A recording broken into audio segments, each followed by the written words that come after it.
দেশের সব বিভাগে বজ্রসহ বৃষ্টি হতে পারে বলে জানিয়েছে আবহাওয়া অফিস। সেই সঙ্গে কোথাও কোথাও শিলাবৃষ্টিও হতে পারে। আবহাওয়া অধিদপ্তর জানিয়েছে, মৌসুমের স্বাভাবিক লঘুচাপ দক্ষিণ বঙ্গোপসাগরে অবস্থান করছে। লঘুচাপের বর্ধিতাংশ পশ্চিমবঙ্গ ও এর আশেপাশে রয়েছে। এছাড়া ঢাকা, টাঙ্গাইল সহ দেশের ১২ জেলায় মৃদু তাপপ্রবাহ বয়ে যাচ্ছে। তবে সারা দেশে দিন ও রাতের তাপমাত্রা কিছুটা কমতে পারে। এদিকে গত ২৪ ঘন্টায় সবচেয়ে বেশি তাপমাত্রা রেকর্ড হয়েছে সীতাকুণ্ডে ৩৭.৫ ডিগ্রি সেলসিয়াস, আর সবচেয়ে কম তাপমাত্রা ছিল তেঁতুলিয়াতে ১৮.৬ ডিগ্রি সেলসিয়াস।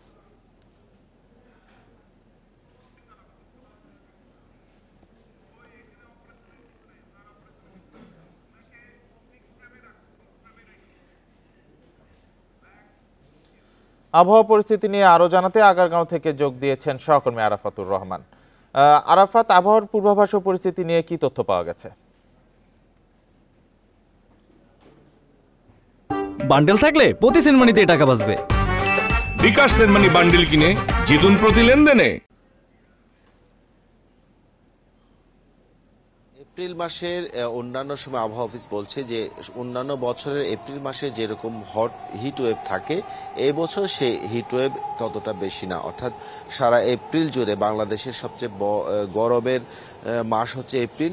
এই বছর সেই এপ্রিলে সেই গরমটা দেখা যায়নি। অর্থাৎ গতকালকে দুপুরবেলাও একটু হিট ওয়েভের সম্ভাবনা থাকার পরেও সেটি আবার ঠিক হয়ে গেছে এবং পরবর্তীতে রাতের বেলায় ঢাকার কোনো কোনো জায়গায় বৃষ্টিপাত হয়েছে। আবহাওয়া অফিস বলছে যে তারা এই পর্যন্ত যেই তাপমাত্রা রেকর্ড করেছেন, সেখানে তারা বলছেন যে শুক্রবার নাগাদ এই সারা ঢাকায় ভালো রকমের বৃষ্টিপাত, সেই বৃষ্টিপাত শুরু হবে এবং সেই বৃষ্টিপাতের কারণে বজ্রবৃষ্টি এবং শিলাবৃষ্টি এটি হতে পারে বলে তারা আমাদের জানিয়েছেন। তাদের আরেকটি বিষয় তারা বলতে চাচ্ছেন যে আগামী ২৫ তারিখের পরে এই যে বৃষ্টিপাত একটু কমে যাবে, তখন হিটওয়েভটি থাকবে। আবহাওয়া অফিস বলছে যে মার্চ, এপ্রিল, মে এই তিনটি আসলে আমাদের দেশের আবহাওয়ায় সবচেয়ে গরমতম সময়।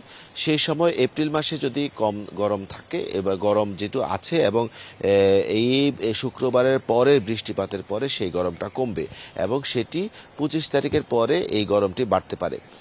তারা আরেকটি বলছে যে বৃষ্টিপাতের সময় এই যে তাপমাত্রা একটু কম থাকবে এবং এই বৃষ্টিপাতটি হওয়ার সম্ভাবনা রয়েছে সন্ধ্যার পরে। সকালে এবং দুপুরের দিকে এই বৃষ্টিপাত হবে না, সন্ধ্যার পরে অর্থাৎ শুক্রবার থেকে সন্ধ্যার পরে কিছুটা বৃষ্টিপাত হবে, কালবৈশাখী ঝড় হবে এবং শিলাবৃষ্টি থাকবে। তারা আরেকটি জিনিস বলছেন যে এই ঝড়ের সময় বা বৃষ্টির পরে তাপমাত্রার ভিতরে যেই আর্দ্রতা, সেই আর্দ্রতা বাড়বে। সেই কারণে যে ভ্যাপসা গরম, এই গরমের অনুভূতিটা বাড়বে এবং প্রচণ্ড খারাপ পরিস্থিতি হবে, তখন গরমটা খারাপ হবে। এবং তারা আরেকটি জিনিস বলছেন যে এই গরমের কারণে বা হিট ওয়েভের সারা দেশে একসাথে পড়বে। আর আরেকটি বিষয় তারা বলছিলেন যে গত কালকে এবং তার আগের দিন ঢাকার আশপাশে বৃষ্টিপাতটি শুরু হয়েছে, বৃষ্টিপাতটি ছিল। সেই বৃষ্টিপাতটি প্রথমে ঢাকার আশপাশে শুরু হওয়ার পরে কিছুক্ষণ পরে ঢাকার আসে। আরেকটি বিষয় সেটি হচ্ছে যে এই বৃষ্টিপাতের কারণে কতক্ষণ, এখন হয়তো ঘন্টা কানেক, টানা ১ ঘন্টা পর্যন্ত এই বৃষ্টিপাত হতে পারে। আরেকটা বিষয় তারা বলতে চাচ্ছেন যে তারা বলতে পারছেন যে এই ২৪ ঘন্টার ভেতরে বৃষ্টিপাত না থাকলেও গরমটি তত বেশি হবে না বলে তারা জানিয়েছেন।